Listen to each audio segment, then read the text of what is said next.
tuna focus on to the next, and we have to fight again. Nilisema we didn't come to participate but to compete.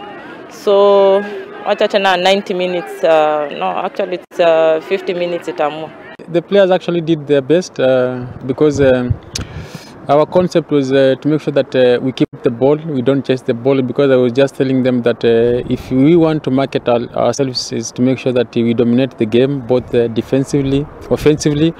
And I will say that we did a great job, especially on the ball, because we didn't defend so much. We tried to press them in their own half so that we can win the ball in their own half. But basically, of course, they are also good players. They have been together. So at some point, they were going behind our defense, behind our midfield. But so far, the boys did a great job.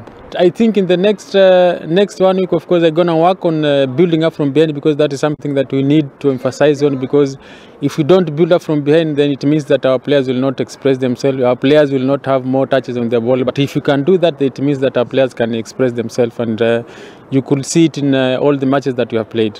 Najisikia vizuri because mimi kama striker nafa role yangu kubwa ya kuplay ni kuscore, na so nikiscore na feel like niko pazuri venye nafaa. Hii tournament inanisaidia kujimarket na kuexplore talent yangu. Nikipewa na my best naweza pata scouts wenye wanaweza ni scout na nipate timu club.